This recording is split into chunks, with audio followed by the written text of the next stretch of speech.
तो इसके अंदर जो सबसे पहले हम ग्रामर को देखते हैं। तो ग्रामर के अंदर हम दो चीज़ें होती हैं, एक ग्रामर का स्ट्रक्चर के सेंस में उसे हम देखते हैं, दूसरा ग्रामर को हम मीनिंग के सेंस में देखते हैं, जिसे हम कंटेक्सचुअल बोलते हैं या उसे हम जो है वो सिमेंटिक्स भी बोलते हैं। अगर हम ग्रामर का स्टार्ट लेते हैं तो सबसे पहले इसमें जो इंपॉर्टेंट चीज़ होती है वो होता है डिटर्मिनर। डिटर्मिनर यानी कोई चीज़ जिसको डिटरमाइन करती है, किसी दूसरे को आइडेंटिफाई करना होता है। डिटर्मिनर काफ़ी किस्म के होते हैं, गालिबन 8 किस्म के होते हैं, लेकिन हमने जो पढ़ने हैं, जो हमारे काम के हैं इस लेवल के ऊपर, वो हैं 4 टाइप के। उसमें सबसे पहले हमारे पास आर्टिकल आ जाता है, और उसके बाद पोजेसिव एडजेक्टिव है, ये हमने प्रोनाउन के अंदर पढ़ना है। इसमें माई, यूर, हिज, हर, इस तरह से हमारे पास डिमोन्स्ट्रेटिव प्रोनाउन होते हैं कुछ, जैसे दिस, दैट। इस तरह से कुछ हमारे पास क्वांटिफायर होते हैं जो कि हमने अभी पढ़ने भी हैं, ईच, एवरी, ये जितने भी होते हैं। इसमें जो मेन चीज़ होती है, इन डिटर्मिनर जो हैं ये जितने भी होंगे, इनके बाद कोई ना कोई नाउन लाजमी लगेगा। नाउन से मुराद कोई ना कोई सब्जेक्ट। अब आप लोग ये कहेंगे सर आर्टिकल जैसे ए है या एन है या दा है, ये तो हम सेंटेंस के बीच में भी लगा रहे होते हैं, तो क्या वहाँ पे हम इनको डिटर्मिनर बोलेंगे? वहाँ पे हम इनको डिटर्मिनर नहीं बोलेंगे, वहाँ पे इसका नाम बोलेंगे, जैसे कि आर्टिकल लगा हुआ है। लेकिन जब ये स्टार्ट ऑफ सेंटेंस में होंगे, किसी भी सेंटेंस के स्टार्ट में, तब हमने इनको बोलना है कि ये जो है हमारे पास डिटर्मिनर है। Using determiner must be consistent through out the sentence. इनका जो यूज़ होता है वो भी कंसिस्टेंट होना चाहिए। आगे चलते हैं। इसके बाद हमारे पास जो है वो नाउन है। कुछ नाउन जो हैं वो विदाउट एस होते हैं, सॉरी, विदाउट एस होते हैं, उनके साथ हम वर्ब प्लूरल लगाते हैं। और कुछ जो होते हैं वो विद एस होते हैं, लेकिन उनके साथ जो वर्ब होती है वो सिंगुलर लगती है। इनमें आप देख सकते हैं, ये एक लिस्ट है, या इन्हें आप कंफ्यूजिंग एस भी कह सकते हैं। यहाँ से देखें, कुछ नाउन हैं जो विद एस होते हैं, जैसे ये है वेजेस है, इसके साथ एस लिखा हुआ है, समन्स है, न्यूज़ है, इस तरह से सीरीज़ है, इनिंग्स है, ये जितने भी हैं। अब इनके साथ एस लगा हुआ है, आप लोग यही समझेंगे कि ये प्लूरल नाउन है, इनके साथ हमने वर्ब भी प्लूरल लगानी है, लेकिन ऐसा नहीं है। ये जितने भी नाउन हैं, जैसे ये स्नूकर है, जिमनास्टिक्स है, बिलियर्ड्स है, एथलेटिक्स है, ये जितने भी नाउन है हमारे पास, ये नीचे एक पूरी पूरी लिस्ट है। इस तरह से कुछ डिजीज़ेज होती हैं हमारे पास, जिसमें मम्स है, मीज़ल्स है, रेबीज़ है, एड्स है, और इस तरह से कुछ हमारे पास स्टैटिक्स है, जैसे फिजिक्स है, ये एक पूरी लिस्ट है।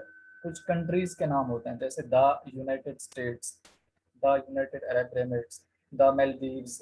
इस तरह से कुछ ऑर्गेनाइज होती है हमारे पास, द यूनाइटेड नेशंस, ठीक है ना, द लीग ऑफ नेशंस। इसमें एक चीज़ का ख्याल रखना है, हमने ये जो आर्टिकल है इसका दा भी बड़ा ही रखना है, साफ से रहे। उसके बाद जो आगे नाम होगा उसका भी जो हमने पहला हर्फ है वो बड़ा रखना होता है, ठीक हो गया। यानी ये कोई ऑर्गेनाइजेशन के नाम है, जैसे द रूबीनाज। अब इस रूबीनाज में जो आर है वो हमारे पास बड़ा हमने रखना है, ये तभी ऑर्गेनाइजेशन बन पाएगा। इस तरह से कुछ बुक के नाम है हमारे पास, द अरेबियन नाइट्स, इसमें भी जो हमने ए है अरेबियन का वो बड़ा रखा, और नाइट का एन जो है वो बड़ा रखा। एक एग्जांपल देते हैं हम, इसको देखिएगा ज़रा, कि जैसे यहाँ पे है व्हाट इज, ये देखें, व्हाट इज या आर द न्यू या न्यूज़ अबाउट द फादरलैंड। तो इसमें देख लें, हमने जो पिक करना है वो न्यूज़ ही पिक करना है। न्यू तो एक और चीज़ होती है, वो तो न्यूज़ में आता ही नहीं है, यानी इनके मीनिंग ही चेंज हो जाते हैं। तो यहाँ पे न्यूज़ आया तो इसलिए हमने फिर यहाँ पे भी इज लगाया, क्योंकि जो न्यूज़ है वो सिंगुलर नाउन है। तो ये एक पूरी लिस्ट जो है जिसके अंदर ये हमने देखी है अभी, ये जितने भी वर्ड्स यूज़ हो रहे हैं ये आपको पता होने चाहिए। वेजेस, समन्स, इन्हें हम कहते हैं कंफ्यूजिंग एस वाले नाउन। ये जितने भी नाउन होते हैं इनके साथ हमने वर्ब भी सिंगुलर यूज़ करनी है, इसके बाद जो प्रोनाउन होगा वो भी सिंगुलर यूज़ होगा, ठीक हो गया। अब ये देखें, ये एक और एग्जांपल है नीचे गिवन, जॉनसन्स। जॉनसन्स का ये देखें, जे जो है वो लार्ज है। अब हमें यहाँ से पता चला कि ये जो जॉनसन्स नेम है ये एक्चुअली ऑर्गेनाइजेशन का नेम है। यानी अगर यहाँ पे लिखा हो सिंपली रिजवान, और रिजवान का आर जो है वो छोटा हो, तो वो ऑर्गेनाइजेशन नहीं होगी। अच्छा, एक और चीज़ भी है, यहाँ पे रिजवान लिखा हो लेकिन रिजवान का आर भी बड़ा हो, तो भी वो ऑर्गेनाइजेशन नहीं होगी। हमें कैसे पता चलेगा फिर? ये देखें, लास्ट के अंदर एक एस लिखा हुआ है, रूबीनाज, ये देखें एस लिखा हुआ है। सिर्फ रूबीना नहीं है, रूबीना के साथ एस लिखा हुआ है।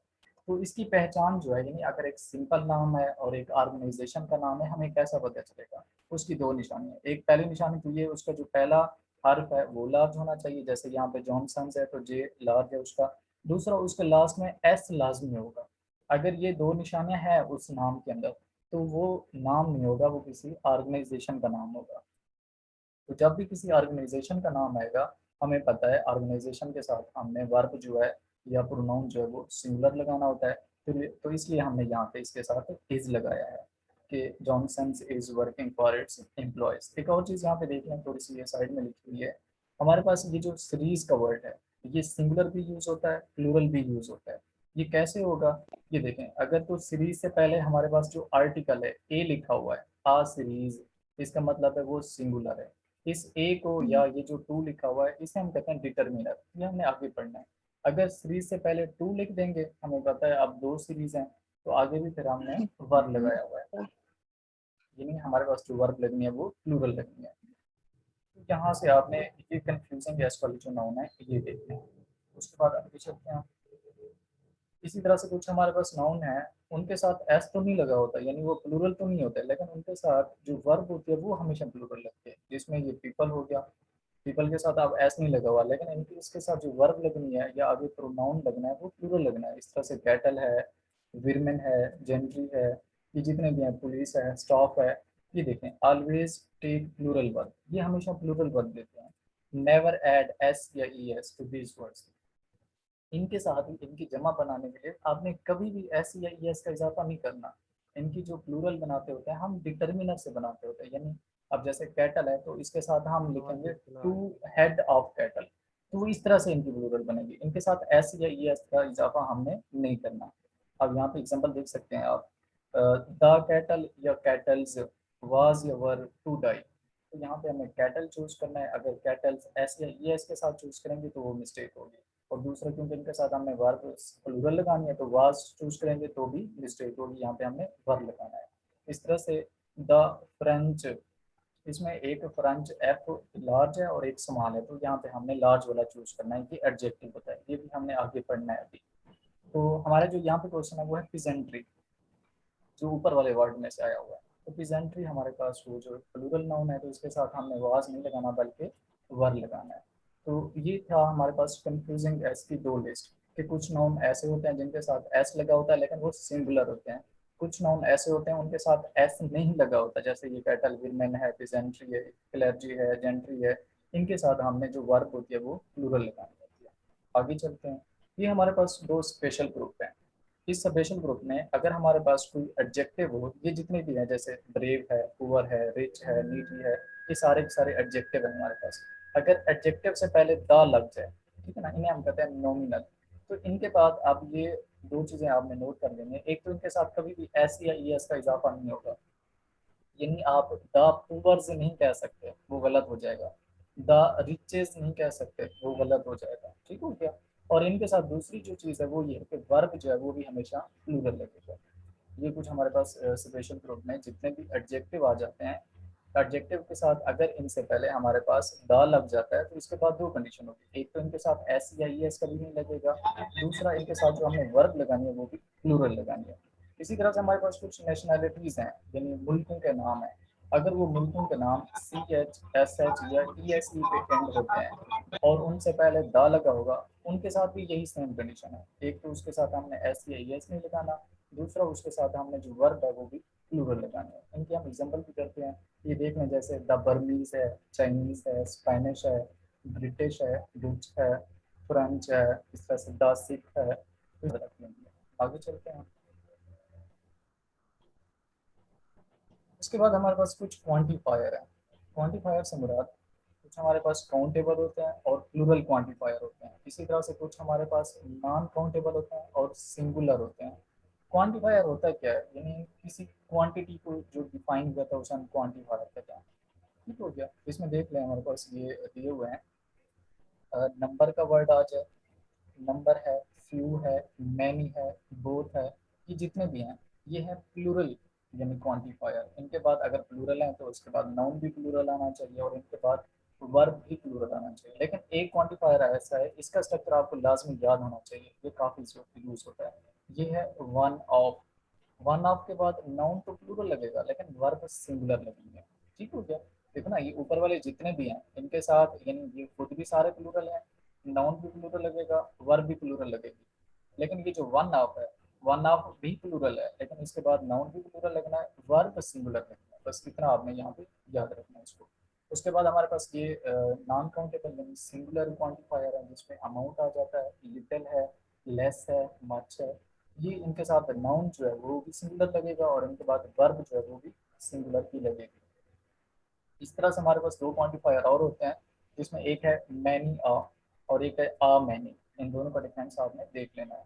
मैनी आ के बाद जो है हमने नाउन सिंगुलर लगाना है, जब नाउन सिंगुलर है तो आगे वर्ब भी सिंगुलर लगेंगे। और आ मैनी के बाद हमने जो नाउन है वो भी प्लूरल लगाना है, और फिर वर्ब भी वो तो श्योरली प्लूरल ही आनी है। तो ये भी आप लोगों ने अपने पास नोट कर लेना है। इन सारे को हम एग्जाम्पल करते हैं आगे काफ़ी डिटेल में। उसके बाद हमारे पास कुछ फ्रैक्शन नाउन होते हैं, इनको देखते हैं। ये मोस्टली यूज होते हैं इन ऑफ फ्रेज, यानी इनके बाद ऑफ फ्रेज यूज होते हैं। इसमें काफ़ी सारी कैटेगरी आ जाते हैं, फ्रैक्शन है, पोर्शन है, परसेंटेज है। आपने यहाँ पे जो याद रखनी है मेन चीज़ वो ये ऑफ है। यानी जब भी अगर इस तरह का कोई स्ट्रक्चर आ जाता है तो आपने ऑफ के बाद वाला देखना है, ये वाला नाउन। इस नाउन को देखना है कि ये सिंगुलर है तो इसके बाद वर्ब भी सिंगुलर लगेगी। अगर ये वाला नाउन प्लूरल है तो उसके बाद हमें वर्ब भी प्लूरल लगानी है। इससे पहले ये वाली जो चीज़ है आपने इसको छोड़ देना है, ये हमारे काम की नहीं है। इसके कीवर्ड कौन कौन से होते हैं आप देख सकते हैं। जैसे हमारे पास हाफ है, क्वार्टर है, इसी तरह से द रेस्ट है, आ फ्रैक्शन है, आ पोर्शन है, 1/2 परसेंटेज आ सकती है, मेजोरिटी है, मिनोरिटी है, 1/3 है, इस तरह से 2/3 है। तो इस तरह से कोई परसेंटेज आ सकती है, ये चीज़ें आपने याद रखनी है। अब जैसे ये एक एग्जांपल दी हुई है हमारे पास कि 93% ऑफ विलेजर्स। अब यहाँ पे देखें हमारे पास जो नाउन है हमारे पास वो क्या है, विलेजर्स, यानी जो कि एक प्लूरल नाउन है। तो इसके बाद हमने वाज लगाना है या वर लगाना है, तो साफ जगह हमने वर भी फिर प्लूरल ही लगानी है, क्योंकि हमारे पास नाउन जो है वो प्लूरल है। इस तरह से यहाँ से आप देख सकते हैं 93% ऑफ पॉपुलेशन वाज या वर। अब यहाँ पे जो पॉपुलेशन है वो एक सिंगुलर नाउन है, इसलिए हमने उसके साथ यहाँ पे आगे वाज लगाया हुआ है। तो ये क्वाइट सिंपल है, आपने इस ऑफ के बाद देखना है और उसके बाद जो नाउन होगा उस नाउन के अकॉर्डिंग हमने वर्ब लगानी है। ये देखें जैसे in the past only the fraction of babies, ठीक है ना। यहाँ पे वर्ड आया फ्रैक्शन का और उसके बाद उसने ऑफ फ्रेज दिया, तो हमें पता लग जाना चाहिए जब ऑफ फ्रेज आ जाता है तो हमने इस बेबीज यानी नाउन को देखना है कि इसके साथ हमने वर्ब सिंगुलर लगानी है या प्लूरल लगानी है। तो यहाँ पे इसलिए हमने फिर वर्ब लगाया। तो ये सेंटेंस पिक करना बहुत ही आसान हो जाता है अगर आपको रूल आता है, यानी उसका स्ट्रक्चर आता है। इस तरह से हमारे पास यहाँ पे है 1/3 ऑफ, तो ये अगेन फ्रैक्शन नाउन है, इसमें ऑफ दिया हुआ है। इसके बाद लिखा हुआ है एन एकड़, ठीक है ना। एन एकड़ साफ जरा एन से हमें पता चल रहा है कि अगला वाला जो नाउन है वो सिंगुलर नाउन है, इसलिए इसके साथ हमने वाज लगाया।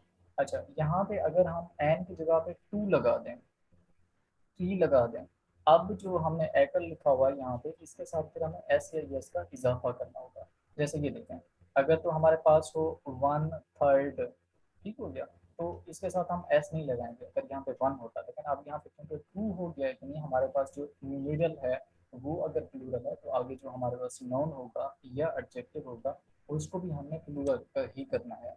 इसी को हम कंसिस्टेंसी यानी कहते हैं। अगर हमारे पास पहले किसी सेंटेंस में नाउन लगा हुआ है तो लाजमी है दूसरी क्लास में भी नाउन ही लगाओ, ताकि वो स्ट्रक्चर जो है वो कांस्टेंट रहे। कुछ और एग्जांपल है हमारे पास, ये भी उसी से रिलेटेड करता है जो फ्रैक्शन नाउन है। इसमें भी अगेन हमारे पास कुछ वर्ड होते हैं। इससे पहले हम सनम का रूल कहा करते थे, लेकिन अब इसको थोड़ा सा चेंज कर दिया है, और बच्चों को कहा करते थे आपने सनम को लाजमी याद रखना है, क्योंकि इससे क्वेश्चन आते हैं। दोबारा इसको थोड़ा सा चेंज किया। अब इसमें कुछ हमारे पास वर्ड है, जैसे सम का वर्ड है, एनी का वर्ड है, इस तरह से लॉर्ड्स ऑफ, ये स्ट्रक्चर आपने देख लेना है और इसको याद भी कर लेना है। एक है लॉर्ड्स ऑफ, लॉर्ड्स ऑफ में लॉर्ड के साथ एस लगा हुआ है। और दूसरा स्ट्रक्चर है हमारे पास अ लॉट ऑफ, आप यहाँ से भी देख सकते हैं लॉर्ड्स ऑफ, यानी लॉर्ड्स के साथ एस लिखा हुआ है। दूसरा है अ लॉट ऑफ।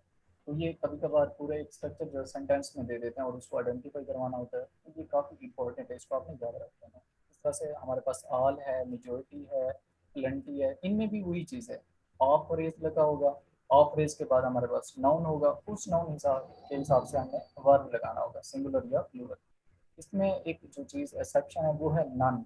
अगर यहाँ पे नन लगा हो, यानी ऑफ से पहले नन हो, जैसे हम कहते हैं none of the boys is या आर, तो नन के बाद हमेशा याद रख लें ऑलवेज सिंगुलर, यानी इसके बाद जो वर्ब लगनी है वो हमेशा हमेशा सिंगुलर लगेगी। चाहे भले ये वाला नाउन जो है ये सिंगुलर हो चाहे प्लूरल हो, लेकिन अगर इस ऑफ से पहले हमारे पास नन लगा हुआ है तो इसमें जो वर्ब है वो हमेशा हमेशा ही हमने क्या लगानी है, सिंगुलर लगानी है। कैसे, इसको देख लेते हैं। यहीं पे सम ऑफ, यहाँ पे सम का वर्ड आया, उसके बाद ऑफ फ्रेज आया, ऑफ फ्रेज के बाद लिखा हुआ है एप्पल। अब एप्पल जो है हमारे पास सिंगुलर नाउन है, तो उसके बाद हमने फिर वाज लगाया हुआ है। इस तरह से यहाँ पे एक और स्ट्रक्चर जो मैंने अभी बता रहा था, आ लार्ड, तो ऑल आर्ट स्ट्रक्चर गलत होता है। क्या होना चाहिए, ये देखें, ये लिखा हुआ है ऑल आर्ट ऑफ होना चाहिए था, जो कि यहाँ पे क्या लिखा हुआ है ऑल आर्ट, तो ये गलत हो गया। उसके बाद हमारे पास क्या है, लॉर्ड्स ऑफ। हाँ ये ठीक है, जैसे ये लिखा हुआ है लॉर्ड्स ऑफ, ये भी मिस्टेक बन सकती है सेंटेंस के अंदर। उसके बाद उसने ऑफ फ्रेज दिया हुआ है, ऑफ फ्रेज के बाद क्या है, वॉइस, यानी नाउन हमारे पास प्लूरल है, तो आगे फिर हमने वर्ब भी प्लूरल लगाई हुई है, यानी उसके साथ वर्ब लगाया हुआ है। उसके बाद हमारे पास कुछ फिक्स एक्सप्रेशन होते हैं, ये आपको पता होना चाहिए, जिसमें द नंबर ऑफ होता है, इसके बाद नाउन तो प्लूरल लगता है लेकिन वर्ब सिंगुलर लगता है। इस तरह से द वैरायटी है, इसका बाद भी नाउन प्लूरल होता है और वर्ब सिंगुलर लगती है। तो ये आपने यहाँ पे अपना जो लेक्चर है जब रिकॉर्डिंग सेंड हो गया आपको, रोक के इसको अपने पास आपने नोट कर लेना है ये चीज़ें सारी। इस तरह से आ लार्ज नंबर ऑफ, इसके बाद नाउन सिंगुलर लगता है। आ ग्रेट डील ऑफ, इसके बाद भी नाउन सिंगुलर होता है। अब बिग क्वांटिटी ऑफ, इसके बाद भी नाउन सिंगुलर। अच्छा मुझे आप ये बताएं, अगर इनके बाद नाउन सिंगुलर है तो वर्ब क्या लगेगा, तो साफ ज़रा वर्ब भी सिंगुलर ही लगेगा। हाँ जी, इसमें देखें ये आल्सो, इसे हम डिटर्मिनर एक्सप्रेशन भी कहते हैं। इसकी दो चीज़ें आपने याद रखें, एक तो हमेशा ये स्टार्ट ऑफ सेंटेंस में आएंगे, यानी किसी भी फिक्रे के शुरू में आएंगे। दूसरा, इनके साथ हमने वर्ब जो है वो हमेशा सिंगुलर लगानी है। कैसे लगानी है आप ये देखते हैं इसमें, ये हमारे पास कुछ वर्ड हैं, ये डायग्राम है, तो इसको इसमें एक आ जाता है एनी है, जैसे नो है, सम है, आपने इनको मल्टीप्लाई करना है। कैसे, जैसे anybody, anyone, anything, इस तरह से no one, nobody, nothing, इस तरह से सम थिंग जैसे आ जाता है। और इसके बाद सम वन आ जाएगा, सम बॉडी आ जाएगा। इसी के साथ साथ हमारे पास मैनी ही आ जाएगा, जैसा कि हमने पहले पढ़ा था, तो मैनी के साथ हम वर्ब सिंगुलर लगाते हैं। इस तरह से हमारे पास वन आ जाए या नन आ जाए। नन का अभी हमने पढ़ा कि इसके साथ हमेशा वर्ब सिंगुलर लगती है, तो इसी तरह से वन के साथ भी हमेशा वर्ब सिंगुलर लगती है। और इस तरह से नो वन अगर ये अलहदा आ जाए, जैसे यहाँ पे नन लिखा हुआ है और ये नो वन भी हो सकता है, तो भी इसके साथ वर्ब सिंगुलर लगेगी। इस तरह से हमारे पास कुछ वर्ड ईदर है, नीदर है, ये जितने भी वर्ड हैं इनके साथ ये देख लें, यहाँ पे ये दो स्ट्रक्चर लिखे हुए हैं, आपने इसको याद रख लेना है। इन ये जितने भी 15 वर्ड हैं इनके बाद नाउन तो सिंगुलर लगेगा, वर्ब भी सिंगुलर होगी, लेकिन एक एक्सेप्शन है। एक एक्सेप्शन ये है, अगर इन 15 वर्ड के बाद ऑफ फ्रेज लग जाता है, ठीक है ना, अब इनके बाद जो नाउन है वो प्लूरल हो जाएगा, लेकिन वर्ब फिर भी सिंगुलर ही रहेंगे। बस इतना आपने याद रख लेना है। अगर तो ये 15 वर्ड यूज हो रहे हैं सिंपली, तो नाउन भी सिंगुलर आएगा, वर्ब भी सिंगुलर है इनके बाद। लेकिन अगर इन 15 वर्ड के बाद ऑफ फ्रेज आ जाता है, अब इनके बाद जो नाउन है वो सिर्फ प्लूरल हो जाएगा, वर्ब फिर भी सिंगुलर ही रहेंगे। इनकी हम जो एग्जांपल है वो भी करते हैं, वहाँ से आपको इजीली समझ जाएगा। उसके बाद हमारे पास ये एग्रीमेंट है नाउन और प्रोनाउन का, ये वैसे हमने वहाँ पे भी डिटेल में पढ़ना है। वो जस्ट इतना बता रहा है कि हमारे पास अगर एक स्ट्रक्चर सिंगुलर है तो उसके अगला स्ट्रक्चर जो है वो भी सिंगुलर होना चाहिए। मेल को हमने मेल से प्रेफरेंस देनी चाहिए, फीमेल को फीमेल से, यानी वो एक कंसिस्टेंट स्ट्रक्चर है। ये चीज़ यहाँ पे बता रहा है, सिंपली इतना बताना था। हाँ जी, म्यूट कर लें बेटा खुद को।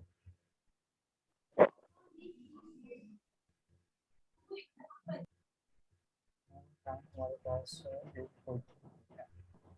हाँ जी बेटा, उसके बाद हमारे पास जो है वो है इनवर्जन। इनवर्जन क्या होती है, आप में से काफ़ी सारे लोग जानते होंगे। एक जो हमारे पास नॉर्मल यानी जो स्ट्रक्चर होता है सेंटेंस का, वो ये होता है, सब्जेक्ट के साथ वर्ब होती है और उसके बाद ऑब्जेक्ट होता है, इसे हम कहते हैं नॉर्मल स्ट्रक्चर। और इन्वर्जन में क्या होता है, इन्वर्जन हम कहते हैं उल्ट को। उल्ट में ये होता है, जो वर्ब है वो पहले चली जाती है और जो सब्जेक्ट है वो बाद में आ जाता है, इसे हम कहते हैं इन्वर्जन। अब ये इन्वर्जन होगी कब, तो इसमें हमारे पास कुछ नेगेटिव जो है वो वर्ड होते हैं, उसमें नेगेटिव एडवर्बियल भी आ जाते हैं, या कुछ हमारे पास जो है पार्शियल नेगेटिव वर्ड भी होते हैं इंग्लिश में। वो जब स्ट्रक्चर के यानी एक सेंटेंस के स्टार्ट में आ जाते हैं तो वो इसको इन्वर्ट कर देते हैं, यानी उनसे ऐसे वर्ड हैं वो हम यहाँ पे देखते हैं। उनमें से एक जो कैटेगरी है उनको हम कहते हैं नेगेटिव एडवर्बियल। ठीक हो गया, उसमें नॉट का वर्ड आ जाता है, नॉट के वर्ड के साथ साथ हार्डली आ जाता है, स्कैर्सली है, बेयरली है, रेयरली है, इस तरह से नॉट ओनली है, सेल्डम है, और नेवर अगेन है। यहाँ पे थोड़ी सी कटिंग हुई पड़ी है, मैं ये आपको तस्वीर जो है वो दोबारा से भेजूंगा। ये आ जाते हैं, ये जितने भी वर्ड हैं, ये देखें, ये लिखा हुआ भी है, comes at the start of sentence. अगर ये स्टार्ट ऑफ सेंटेंस में आ जाते हैं तो वो उसको इन्वर्ट कर देते हैं। इसके साथ साथ जो दूसरी चीज होती है वो होता है हमारे पास adverb of place. Adverb of place में हमारे पास इन का वर्ड आ जाए, इन साइड का आ जाए, आउट है, डाउन है, अप है, जैसे अंडर है, देयर है, हियर है, ये जितने भी होते हैं ये भी comes at the start of sentence, ये उसमें आ जाते हैं। या इसके साथ साथ हमारे पास कोई अगर प्रेपोजिशन यूज होती है तो भी वो उसको इन्वर्ट कर देती है। इसको समझना थोड़ा सा आपके लिए मुश्किल हो सकता है, लेकिन मैं कोशिश करूंगा। तो ये हमने पढ़ा इन्वर्जन। इन्वर्जन में ये होता है, जो नॉर्मल स्ट्रक्चर है वो तो हमारे पास सब्जेक्ट होता है, उसके साथ वर्ब होती है। और इन्वर्जन में ये होता है कि कुछ हमारे पास एडवर्बियल, आप नेगेटिव एडवर्बियल हैं या एडवर्ब ऑफ क्लास जो है वो आ जाते हैं, जिसमें ये स्ट्रक्चर हमारे पास जो होता है यानी एक सेंटेंस का वो इन्वर्ट हो जाता है, जिसमें वर्ब पहले आ जाती है, सब्जेक्ट बाद में। अब ये कैसे आती है आपको यहाँ आप देख सकते हैं एग्जाम्पल के अंदर। जैसे कि जो डायग्राम जिसको मैं हाईलाइट कर रहा हूँ, अगर हमारे पास ये वाले वर्ड आ जाते हैं तो जो मेन वर्ब है वो हमारे पास पहले आ जाएगी और जो सब्जेक्ट है वो बाद में आएगा। मैं ये आपको थोड़ा सा एक और पिक्चर से समझाता हूँ। यहाँ पे दो कैटेगरी दी हुई हैं जो कि हमने इस लेवल पे अभी पढ़नी है। तो ये था हमारे पास इन्वर्जन का थोड़ा सा टॉपिक, इसको हम डिटेल में अभी पढ़ते हैं आगे। उसके बाद हमारे पास दो और जो चीज़ें लास्ट वाली रह गई हैं वो है सब्जेक्ट वर्ड वन का रूल और सब्जेक्ट वर्ड टू का रूल। टाइम भी हमारे पास बस करीब करीब है। इसमें ये होता है जो सब्जेक्ट वर्ड वन है, यानी इसमें हमारे पास वो ये अगेन कुछ प्रेपोजिशन या कुछ ऐसे वर्ड यूज होते हैं। एक चीज यानी एक जो सब्जेक्ट वर्ड है वो उनसे पहले यूज होता है और ये एक जो है वो उनके बाद यूज होता है। इसमें जो हमने वर्ब लगानी होती है वो हमने पहले के हिसाब से लगानी होती है, यानी इस वाले के हिसाब से जो आप से पहले दिया हुआ होता है। कैसे, अब ये देखें, ये कुछ वर्ड है हमारे पास जिसमें हमारे पास विद का वर्ड आ जाता है, विद के साथ इलॉन्ग विद है, टुगेदर विद है, बिसाइड्स है, इन एडिशन है, और लाइक, अनलाइक, इंक्लूडिंग, एक्सक्लूडिंग, ये जितने भी हैं। ठीक हो गया। हमने जो वर्ब लगानी है वो पहले के हिसाब से लगानी है। अब यहाँ पे देखें आप एग्जाम्पल के अंदर, ये है आकेन। आकेन जो है ये एक सब्जेक्ट वर्ड वन कह लें आप इसको, ये सिंगुलर है। उसके बाद लिखा हुआ है ऑफ, ऑफ के बाद है लिखा हुआ है बीन्स। अब ये बीन्स जो है कोई नाउन है, इसको हम कहते हैं सब्जेक्ट वर्ड टू। अब हमने वर्ब किसके हिसाब से लगाना है, बीन्स के हिसाब से या आकेन के हिसाब से। तो हमें यहाँ पे पता होना चाहिए, अगर यहाँ पे ऑफ आ गया है या दरमियान में कोई प्रेपोजिशन आ जाती है तो उससे इस यानी जो स्ट्रक्चर होगा इसमें तो हमने यहाँ पे ये देख सकते हैं आप, यहाँ पे लिखा हुआ है प्रेपोजिशन। अगर दो सब्जेक्ट वर्ड के दरमियान में कोई प्रेपोजिशन आ जाती है या ये वाले वर्ड आ जाते हैं जैसे इलांग होता है, टुगेदर होता है, तो हमने जो वर्ब लगानी है वो पहले सब्जेक्ट वर्ड के हिसाब से लगानी है। अब यहाँ पे आप देख सकते हैं सिट्स लगाना है या हमें सिट लगाना है। जो सिट्स है वो सिंगुलर वर्ब है, तो यहाँ पे हमारा जो नाउन है वो भी सिंगुलर है, तो इसलिए हमने यहाँ पे सिट्स लगाया हुआ है। ठीक हो गया। दूसरी एग्जाम्पल देते हैं, the angel assured me that everything. देखो ये देखें, एवरीथिंग हमारे पास एक सब्जेक्ट वर्ड हो गया। यहाँ पे जो हमारे पास की वर्ड है वो है टुगेदर विद, यानी इस सब्जेक्ट वर्ड वन का कीवर्ड कौन सा है, टुगेदर विद। उसके बाद दूसरा जो सब्जेक्ट वर्ड है हमारे पास वो है ऑल द मैटर। अब एक सब्जेक्ट वर्ड है हमारे पास एवरीथिंग, दूसरा सब्जेक्ट वर्ड है ऑल द मैटर। तो अब हमने किसके हिसाब से वर्ब आगे लगाना है, या यानी उसके साथ हमने हेल्पिंग वर्ब लगाना है। तो जब भी टुगेदर आ जाता है तो हमें पता होता है हमने पहले के हिसाब से लगाना होता है। अब यहाँ पे एवरीथिंग आप लोग समझेंगे एवरी के साथ थिंग लगा हुआ है, ये तो प्लूरल नाउन होगा, नहीं। अभी हमने पढ़ा है जो चार्ट के अंदर अपने हमारे नीदर आ जाए, ईदर आ जाए, ईच आ जाए, एवरी आ जाए, फिर एवरी वन लगा हो, एवरी बॉडी लगा हो, एवरी थिंग लगा हो, तो हमने जो वर्ब है वो सिंगुलर लगानी होती है। तो आप यहाँ पे देख सकते हैं, इसलिए हमने यहाँ पे हैज लगाया हुआ है। एक और एग्जाम्पल देखें, यहाँ पे लिखा हुआ है द प्राइम मिनिस्टर। अब प्राइम मिनिस्टर हमारे पास सब्जेक्ट वर्ड वन है, उसके बाद लिखा हुआ है एज वेल एज। ठीक हो गया। ये देखिए यहाँ से हमारे पास जो है एज वेल एज, यहाँ पे वालदन लिखा हो या नाम भी लिखा हो नीचे, तो ये भी बहरहाल उसके अंदर आ जाता है एज वेल एज जो है। उसके बाद जो दूसरा सब्जेक्ट वर्ड है वो लिखा हुआ है द कैबिनेट मिनिस्टर्स। अब यहाँ पे कैबिनेट मिनिस्टर जो है ये प्लूरल नाउन है और प्राइम मिनिस्टर जो है वो सिंगुलर नाउन है। क्योंकि हमारे पास एज वेल एज आया हुआ है तो हमें पता है हमने फिर जो पहला हमारे पास सब्जेक्ट वर्ड है उसके हिसाब से वर्ब लगाना है। अब यहाँ पे बिलीव है या बिलीव्स, तो हमने यहाँ पे बिलीव्स लगाया जो कि सिंगुलर वर्ब है। तो ये सब्जेक्ट वर्ड 1 था, इसको आगे भी थोड़ा सा डिटेल में हम पढ़ते हैं। अब दूसरा जो हमारे पास होता है वो होता है सब्जेक्ट वर्ड 2। सब्जेक्ट वर्ड 2 में ये होता है जो हमने यानी वर्ब लगाना होता है वो दूसरे के हिसाब से लगाना होता है। ये देखें, ये हमारे पास सब्जेक्ट वर्ड 2 है, दरमियान में कुछ हमारे पास कीवर्ड हैं जैसे और है, नॉर है, बट आल्सो है। अब ये सब्जेक्ट वर्ड 2 है। अब जो हमने वर्ब लगाई है वो इसी सब्जेक्ट वर्ड के हिसाब से लगाई है। ये देखें, सब्जेक्ट वर्ड 2 के पहले केस के अंदर जो हम वर्ब लगा रहे थे वो इस सब्जेक्ट वर्ड के हिसाब से लगा रहे थे। उनके दरमियान वो वाले कुछ कीवर्ड थे जैसे ऑफ था, हमारे पास एक्सक्लूडिंग, इंक्लूडिंग। लेकिन अब हमारे पास जो कीवर्ड है वो ये वाले हैं जैसे और है, नॉर है, बट आल्सो है। तो अब हमने जो वर्ब लगानी है वो इस सब्जेक्ट वर्ड 2 के हिसाब से लगानी है। अब कैसे, यहाँ पे देखें, जैसे ये है, neither zone nor his friends is या और। आपने पहले वाला स्ट्रक्चर भूल जाना है क्या लिखा हुआ है। आपने इस जो ये वाले जो कीवर्ड है जैसे और है, नॉर है, बट आल्सो है, इनको देखना है कि ये कहाँ पे है और इनके बाद वाला सब्जेक्ट वर्ड देखें। अब ये देखें, हमारे पास यहाँ पे नॉर लगा हुआ है, इसके बाद देखें क्या लिखा हुआ है, हिज फ्रेंड्स। अब फ्रेंड नहीं लिखा हुआ, खाली फ्रेंड्स यानी प्लूरल नाउन है। तो हमें पता होना चाहिए जब प्लूरल नाउन आ गया उसके साथ हमने और लगाना है। पहले वाला स्ट्रक्चर आप भूल जाए क्या लिखा हुआ है। इस तरह से ये देखें, ये लिखा हुआ है not only laptop but also. ठीक है ना, बट आल्सो के बाद क्या लिखा हुआ है, कंप्यूटर्स यानी प्लूरल नाउन है। तो अगेन हमने यहाँ पे और लगा दिया। ये कीवर्ड है, आपने इन 3 लफ्ज को याद रखना है सिर्फ। पहले वाला अगर आपको भूल भी जाता है ना तो कोई इशू नहीं है, क्योंकि ये दोनों है तो सेम। अगर आपको पता है ये वाले 3 वर्ड आ जाते हैं, इन 3 वर्ड के साथ हमने फिर दूसरे वाले सब्जेक्ट को देखना है और उसके साथ वर्ब लगानी है।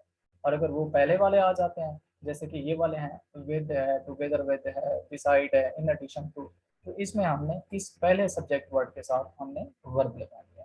तो ये आपको यहाँ से थोड़ा सा पता होना चाहिए। उसके बाद जो है हमारे पास कुछ नाउन, जब हम टू सब्जेक्ट वर्ड ज्वाइंट होते हैं एंड से, अगर हम दो नाउन हैं उनको एंड से जोड़ रहे हैं, आपस में मिला रहे हैं, तो अगर तो वो दोनों नाउन डिफरेंट नाउन है, उनके साथ जो वर्ब है वो प्लूरल लगेगी। अगर वो दोनों नाउन डिफरेंट नहीं है, सेम नाउन है, या उनका जो मीनिंग है वो सेम मीनिंग है, अब आपको यहाँ पे समझ आएगी जो मैं पहले पहले जो लेक्चर यानी हमने स्टार्ट किया था कि ग्रामर दो तरीके से होती है, एक स्ट्रक्चर के लिहाज से और एक मीनिंग के लिहाज से। तो वो रूल यहाँ पे अप्लाई हो रहा है। ये देखें, हमारे पास ये दो नाउन है, एक है मिस्टर चिप्स, ये एक नाउन था, उसके बाद हमने एंड लगाया और उसके बाद लिखा हुआ है कैथरीन, ये दूसरा नाउन है। अब देखो ना, मिस्टर चिप्स और कैथरीन दोनों डिफरेंट चीज़ें हैं, यानी डिफरेंट नाउन है, कोई सेम तो नहीं है, और ये एंड से मिल रहे हैं आपस में। ये देखें, change both subject into plural. Plural से मुराद ये है कि जब दो नाउन डिफरेंट नाउन हो, एंड से वो मिल रहे हैं, उसके बाद हमने जो वर्ब लगानी है वो फिर प्लूरल वर्ब लगानी है, इसलिए यहाँ पे हमने मैरी लगाया। अब यहाँ पे देख सकते हैं जैसे लिखा हुआ है गोल्ड, उसके बाद एंड है, फिर हमने लगाया सिल्वर।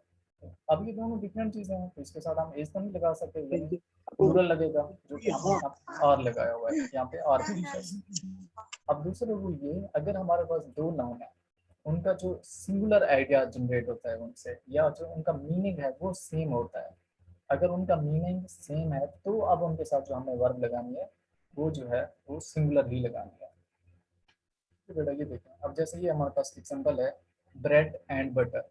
अब ब्रेड एंड बटर जो है ये लिवलीहुड में आ हुआ है, यानी जिसे हम कहते हैं ना रोजी रोटी। इसके हमने और भी अभी एग्जांपल पढ़नी है। तो जब ये रोजी रोटी के सेंस में आएगा, जैसे हम कहते हैं slow and study, time and tight, wait for none, तो जब इस तरह से वर्ड आ जाते हैं जिनका जो मीनिंग है वो सेम होता है, तो उसके साथ अब अगरचे ये दो नाउन है, ब्रेड देखें एक और नाउन है, बटर एक और नाउन है, और ये दोनों नाउन एंड से मिल रहे हैं, इसके साथ जो है हमने फिर इज लगाना होता है, यानी सिंगुलर नाउन लगाना होता है। ये हो गया यहाँ पर। हाँ ये देखें, जैसे ये है there bread and butter is या और लइंग ऑन द टेबल। अब यहाँ पे देखें, अब यहाँ पे हमारे पास जो ब्रेड एंड बटर है, अब इसका मतलब रोजी रोटी नहीं है, वो कह रहे हैं कि उसकी ब्रेड और बटर जो था वो टेबल पर पड़े हुए थे। तो ये मतलब दो चीज़ें हैं, जैसे सुबह के वक्त आप नाश्ता करते हैं तो आपके पास ब्रेड भी होता है, बटर भी होती है, आप दोनों को जो है ना वो लगा के और खाते हैं। तो अब यहाँ पे ये दोनों डिफरेंट चीज़ें थी, इसलिए यहाँ पे हमने और लगाया है। अब हमें कैसे पता चलेगा कि ये डिफरेंट चीज़ें हैं या सेम चीज़ है, तो आपको इसी यानी जो सेंटेंस होगा इसके मीनिंग से पता चलेगा। यहाँ पे जो सेंटेंस का मीनिंग था, जैसे लिखा हुआ है ब्रेड एंड बटर इज या और लिवलीहुड या हार्ड टू अर्न, ये लिखा हुआ है, तो यहाँ से आपको पता चला कि यहाँ पे जो इसका मतलब है वो लिवलीहुड है, यानी रोजी रोटी है, या ये यहाँ से जो है वो एक सिंगुलर आइडिया जनरेट हो रहा है। तो यहाँ से आपको पता चला, लेकिन यहाँ पे कोई सिंगुलर आइडिया जनरेट नहीं हो रहा। यहाँ पे लिखा हुआ है dear bread and butter is या are lying on the table. तो ये दो डिफरेंट चीज़ें थी जो कि यहाँ पे रखी हुई। लेकिन अगर ये आ जाता है जैसे dear bread and butter is या आर फार्मिंग, तो यहाँ पे इसका जो मतलब है वो रोजी रोटी होता है। इस तरह से हमारे पास जो और स्ट्रक्चर है ये भी आपने लाजमी याद रख लेना, ये पहले भी हमने डिस्कस किए हैं। एक तो वन ऑफ है, वन ऑफ के बाद जो नाउन है वो प्लूरल लगता है, लेकिन वर्ब जो है इसके साथ सिंगुलर लगेगी। ये बहुत ही ज़्यादा यूज़ होता है आगे यानी जितने भी हमने इसके बाद एग्जाम्पल पढ़नी है या प्रैक्टिस एमसीक्यूज देखना है उसके अंदर ये काफ़ी ज़्यादा यूज़ होता है। तो ये आपको स्ट्रक्चर लाजमी याद होना चाहिए। दूसरा स्ट्रक्चर है द ओनली। द ओनली के बाद हमेशा याद रख लें जो वर्ब है वो सिंगुलर आएगी कहीं भी किसी भी सेंटेंस में, और ये हमेशा स्टार्ट ऑफ सेंटेंस में ही यूज़ होता है। द ओनली के बाद जो वर्ब है वो हमेशा हमेशा सिंगुलर यूज़ होता है। आगे चलते हैं। आगे चलते हैं, इसमें वही हमने जो अभी पढ़ा agreement between subject word one का वही दिया हुआ है। ये मैंने आप लोगों के लिए एग्जाम में डाली हुई है, यहाँ से आप लिख सकते हैं इनको। जैसे ये लिखा हुआ है द सन, ठीक है ना, द सन आया, उसके बाद प्रेपोजिशन हमारे पास विद है, और उसके बाद है अदर प्लैनेट्स। ये सब्जेक्ट वर्ड वन है द सन, और अदर प्लैनेट्स जो है वो हमारे पास सब्जेक्ट वर्ड टू है। तो इसके साथ अब हमने वाज लगाना है या वर, तो यहाँ पे देखें वाज लगा हुआ है क्योंकि द सन जो है वो हमारे पास एक सिंगुलर सब्जेक्ट वर्ड है।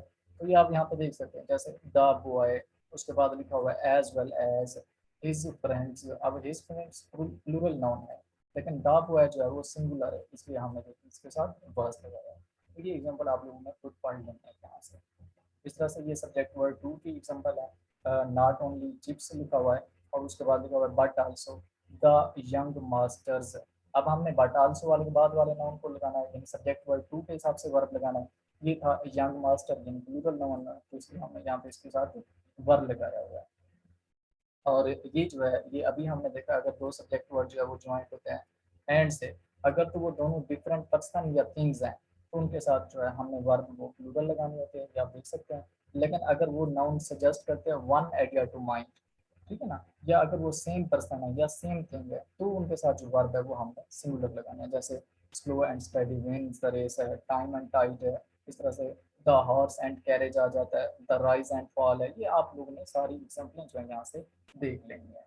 और दूसरा ये कुछ फ्रैक्शन या पोर्शन उनकी भी एग्जाम्पलें मैंने आप लोगों के लिए डाल दी, यहाँ से आप इनको देख सकते हैं, खुद पढ़ सकते हैं कि किस तरह से लिखा हो। जैसे 21% ऑफ द बुक्स, अब ये ऑफ फ्रेज आया उसके बाद लिखा हुआ है बुक्स, तो हमने जो नाउन वर्ब आगे लगानी है वो इस बुक्स के हिसाब से, इस नाउन के हिसाब से लगानी है, तो इसलिए यहाँ पे हमने आर लगाया हुआ है। ठीक हो गया। तो ये था बेटा आज का हमारा लेक्चर, और इसमें लास्ट में ये थोड़ी सी और चीज़ें भी दी हुई हैं, ये हमने पहले भी पढ़ा है टेंस के अंदर कि प्रेजेंट फॉर्म ऑफ वर्ब यानी फर्स्ट फॉर्म हमने किन स्ट्रक्चर के साथ लगानी है। इसमें वही आ जाता है डू डज, ये जितने भी हैं, और ये आप लोगों ने पढ़ लेना है। वाज टू वाज है, वर्ब टू, ये वैसे चीज़ें जो है हमने इन्हें मोडेल वर्ब कहते हैं, कुछ सेमी मोडेल वर्ब होते हैं। वर्ब के अंदर हमने ये सारे पढ़ने हैं, मैंने वैसे यहाँ पे डाल दिया। जैसे ये एगो है, लास्ट है, यस्टरडे है, वेंट है, बिफोर है, जस्ट है, तो इनके साथ हमने सिंपल पास्ट टेंस यूज करना होता है। इस तरह से हैज़ है, हैव है, हैड, ऑलमोस्ट, पैसे वाइज होती है, इनके साथ हमने थर्ड फॉर्म यूज करनी होती है। फिर आईएनजी फॉर्म हमने इज एम आर के साथ यूज करनी होती है। तो ये एक थोड़ा सा आप लोगों को ओवरव्यू देना था, इसलिए ये चीज़ें डाल दी थी। तो ये था बेटा आज का लेक्चर हमारा। इसमें से अगर आपको कुछ पूछना है तो आप पूछ सकते हैं, अदरवाइज फिर